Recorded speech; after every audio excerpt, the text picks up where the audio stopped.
CPA. Thanks for joining me. We have a lot to get into today. It has been a busy week in terms of regulatory news for digital assets. As you're probably aware, I'm going to want to cover some of the big headlines that we've been seeing with some of the proposed tax regulations, accounting updates from FASB, and many other headlines. So there's a lot of tax news that I want to get into.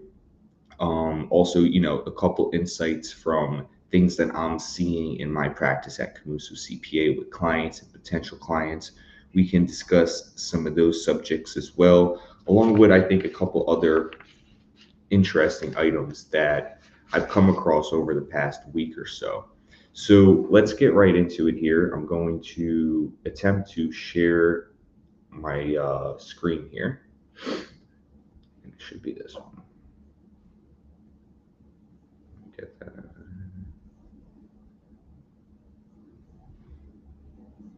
Okay. So firstly, a few things that I want to note. Today, we just had another edition of the Digital Asset Digest rollout. So if you want to stay as up to date as possible on regulatory updates related to crypto, related to digital assets, related to Web3, this newsletter is it. If you don't want to miss something that I cover on one of these lives or information that I don't even include in these videos, this is where you will find it. This is a weekly newsletter. It's called the Digital Asset Digest. We cover a lot of the topics that I cover here on these presentations. I go into more details on these topics with more information, and also we'll cover topics and headlines and things that I'm seeing that I just can't really fit into these lives, because I do try to keep these lives between 20 to 40 minutes. So there's a lot of information here. Basically, go to my website, go to the resources section, go to the newsletter, and you can sign up right here, and that information will get delivered straight to your inbox. We just had, so this goes out to your inbox every Tuesday.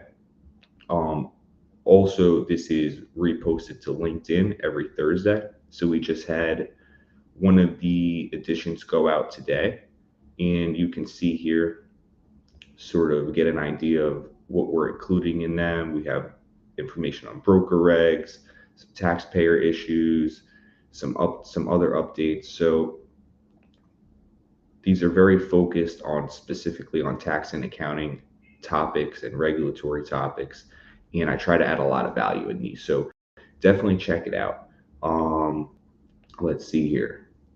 Now, up next is that we will be hosting a crypto Q&A in November.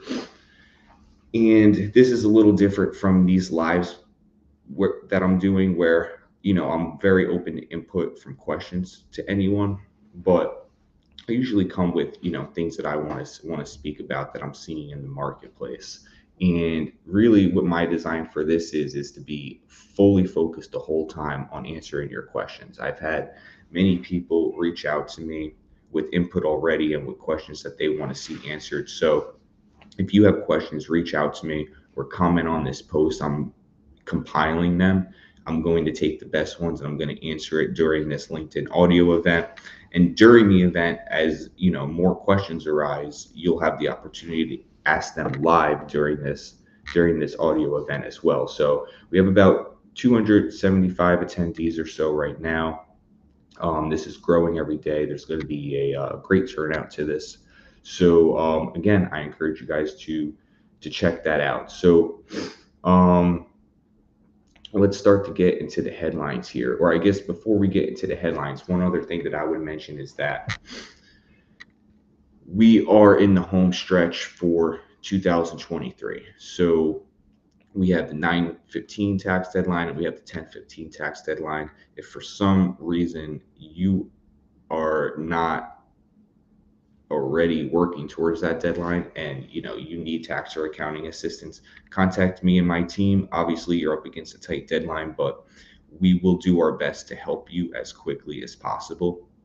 And hopefully reduce penalties as much as possible regarding any late filing issues on your behalf.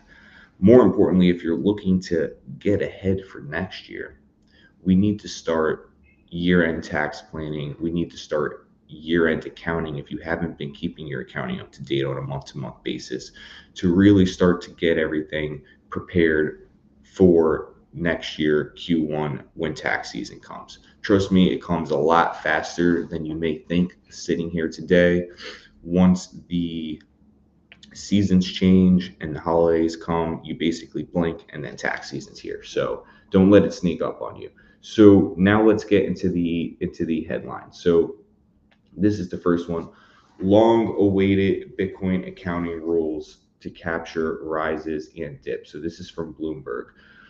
What they're referring to is that FASB has voted to memorialize fair value accounting for crypto assets for companies that hold cryptocurrency on their balance sheet. So as you can see here, this is basically going to kickstart in 2025.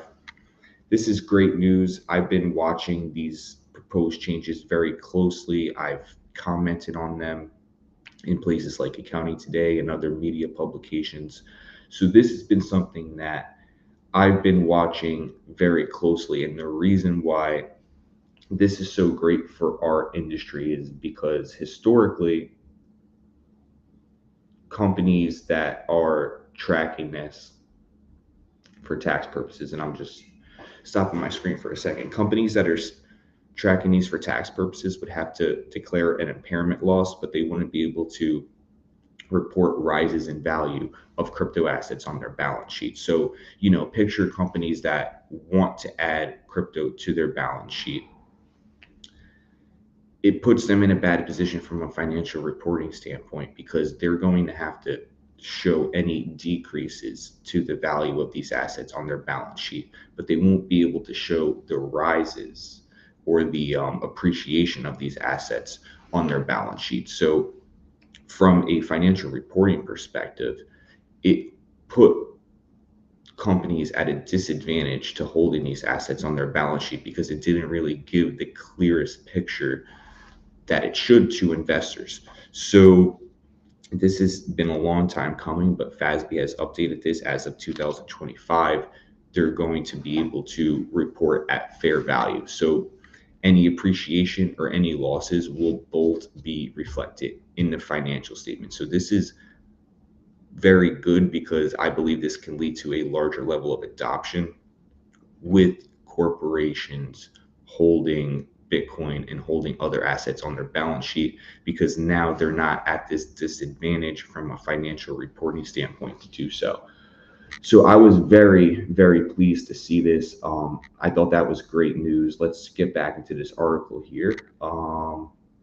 See if there's anything I want to hit on here. So they'll go into effect in 2025. And I think that's really the big takeaway on this. As you see here, FASB has rejected 3 separate requests since 2017 to write rules for crypto, claiming too few companies use Bitcoin in a material way. So this accounting change, again, is just a very good sign for the maturation and adoption of our industry, and it's also good accounting policy. So I'm very pleased to see it. One thing that wasn't included in here is wrap tokens. So that's something that's going to have to be addressed in the future. So there's still many things that need to be addressed, but this is a very positive outcome that we're seeing here today, regarding this change in fair accounting for crypto assets. So I was very pleased to see this. We'll continue to watch the developments here and report on this, and expect to see a deeper article and more information coming from me and my team on this in the coming weeks. The best place to check that would be our blog at camusocpa.com.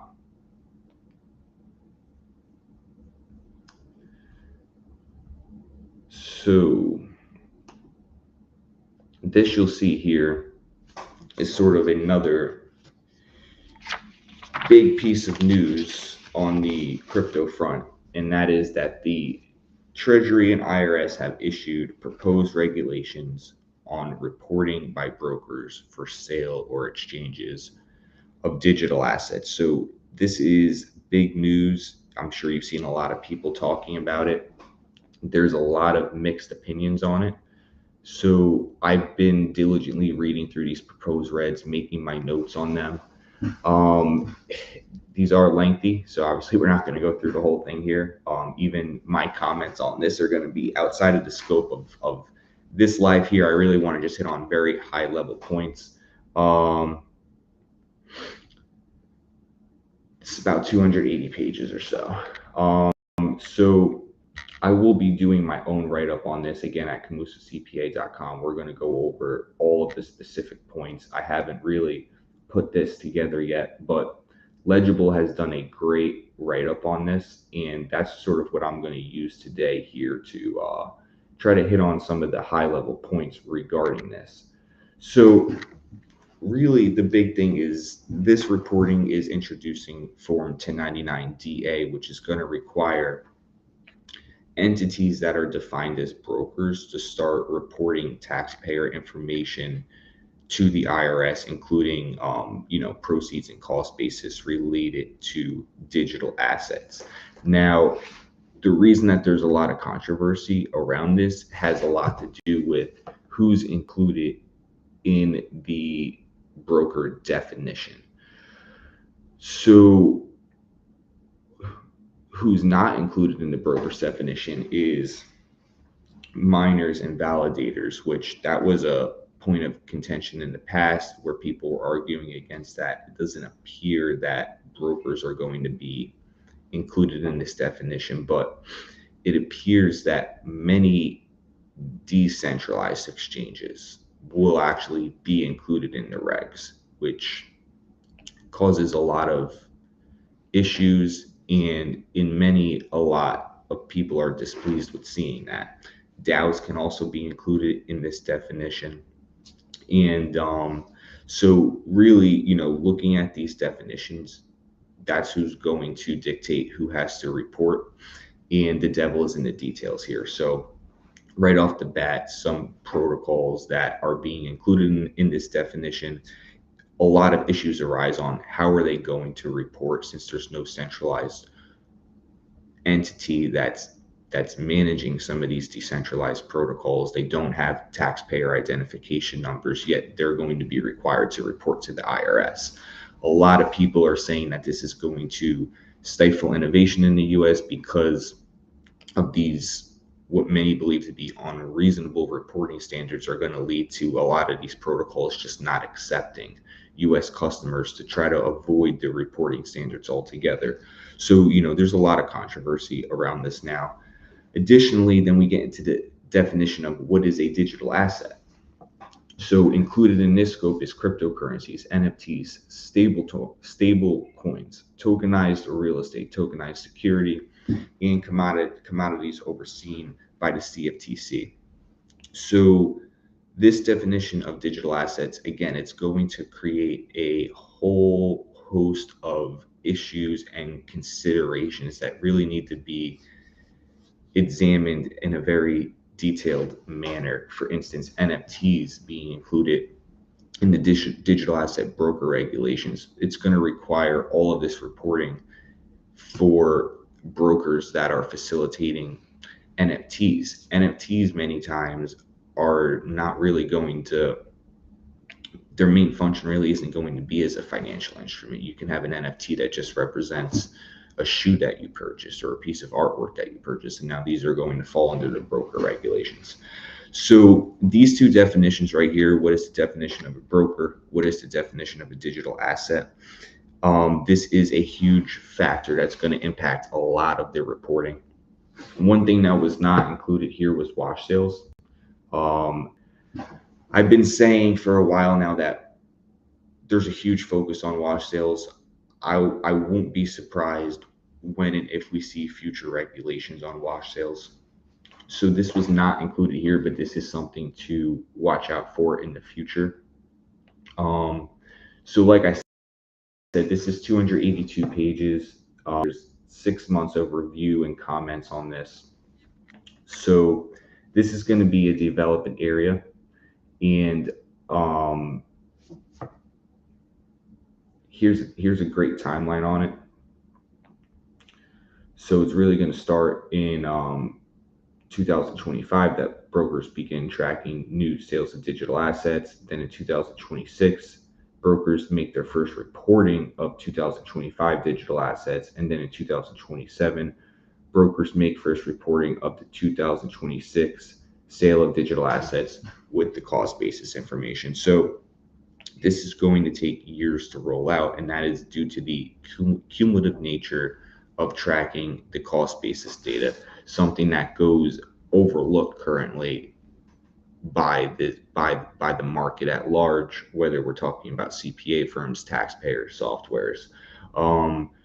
So this article will go on to say, yes, there is fine print on the crypto and NFTs regarding the definition of a broker, regarding the definition of digital assets. So I don't want to get into too many details because it'll just really, really drag this video on. I'm going to be doing a whole series of videos on this topic because each one of these sections here really does require me to go into deeper detail. This is another big issue, time zone and 24/7 nature of crypto. So something's going to have to be done to address there. So yeah, we'll be working with brokers and taxpayers to help them prepare for these reporting changes in terms of providing technological solutions to help them with this, accounting advice and tax planning advice to help make sure that you're compliant and you're protecting your company's interests as well as your customers' interests. So if you're out there and you're looking for deeper advice on this, contact me and my team, and I'd be happy to speak in detail on this, because this is going to be a huge theme as we move forward in this digital asset space. This is a really, really important reporting requirements here. So you'll be hearing a lot from me on this topic. So as you can see, this is another article in Forbes where this is, more critical of these proposed regulations. IRS new crypto tax rules pose a threat to DeFi. So this is out of Forbes. And basically they're just saying that what I was saying, the fact that decentralized exchanges oftentimes are going, more often than not, are going to fit into this definition of a broker. And then that means they're going to be required for reporting purposes. So basically, certain DeFi platforms where the operator is in a position to know the identity of a party that makes the sale and maintains sufficient control or influence over the service provided. That is going to be the criteria for determining, are you a broker or are you not? So digital asset hosted wallet providers, digital asset payment processors. These are some of the people that are going to fit into this brokers category. So it's really, again, like, there's going to be a lot of people that are critical of this, but either way, once the comment period ends on this, we're going to have to just make sure that we're getting into compliance. So this is going to increase the complexity and increase the compliance needs for most market participants. So again, this is going to be something we're watching more in the future. This is going to be a huge theme going forward. So expect to see more updates. Keep an eye out at CPA.com. I'm going again to post a detailed write-up on this topic in the coming weeks. I'm just sort of working through my notes and trying to find the time for that. So next up, this is a very interesting article out of Cointelegraph. Failure to tax the metaverse will create a tax haven.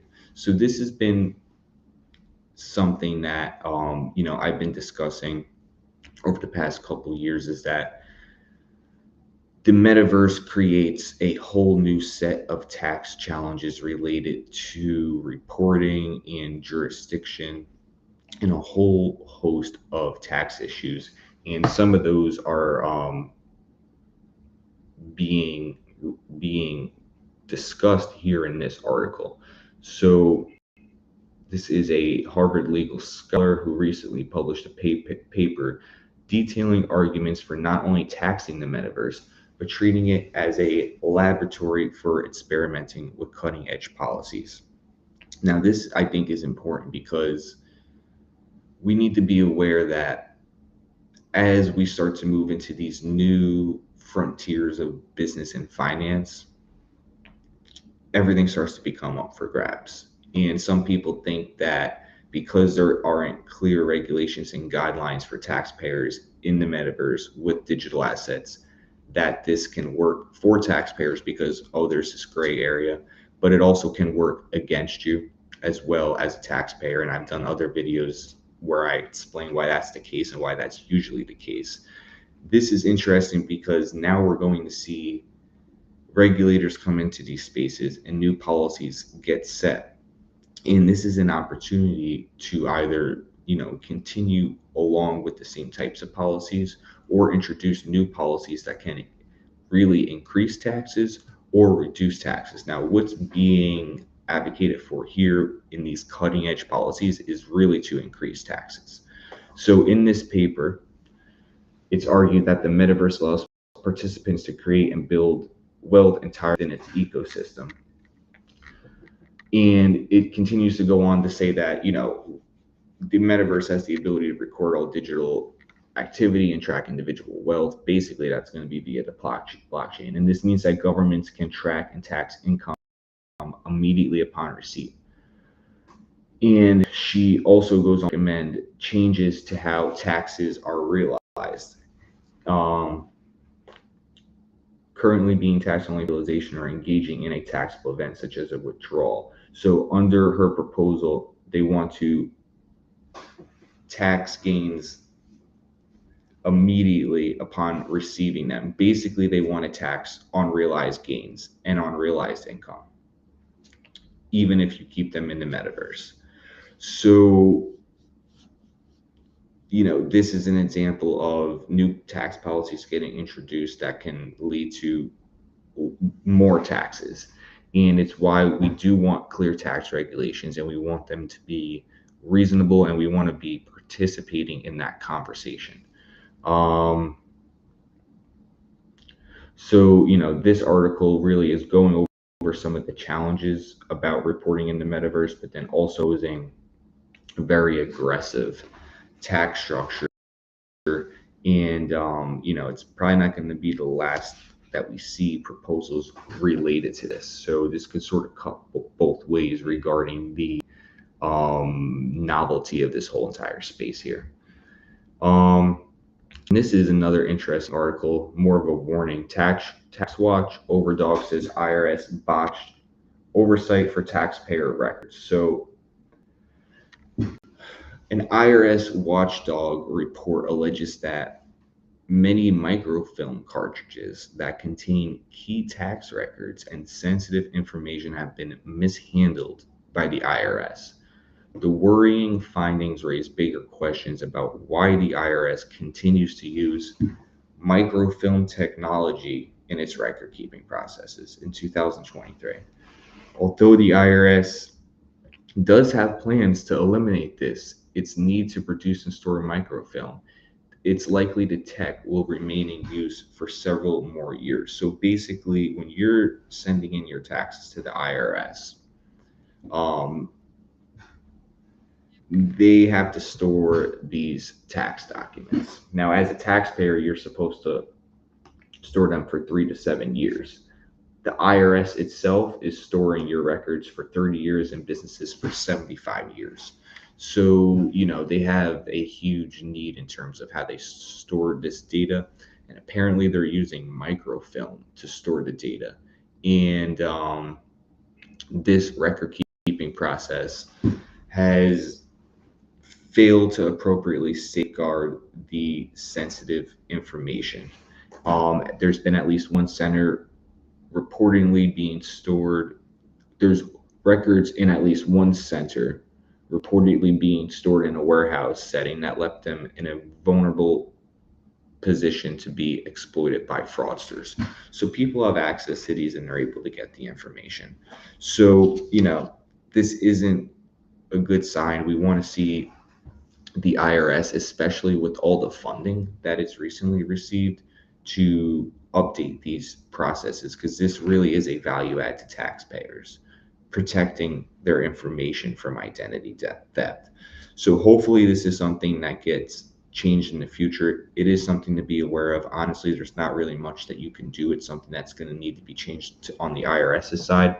But it is something to keep in mind. You also have to worry not about just about yourself, not just about your service providers like your CPA maintaining safety and integrity to your data and personal information. You also unfortunately have to worry about the IRS here as well. So those were some of the big things that I want to discuss here today. Again, the accounting changes from FASB, the proposed Treasury regulations, those are really the big topics. They're so big that I'm going to want to do separate dedicated videos on these topics, separate blog posts. So keep an eye out for those. I'll be posting those on LinkedIn. I'll be posting them to my website at camusocpa.com. I'll also be posting them to my YouTube channel. You can just look up my name, Patrick Camuso, and you'll be able to find me there as well. So this space is moving fast on a regulatory front. I'm really looking forward to next week because there's going to be a whole host of new topics for us to discuss. And some of these topics that I went over this week, I'm going to want to go and get into more details on as well. So I appreciate you tuning in today, and I hope that you received value from this. Until next time, I'm Patrick Camuso, signing off.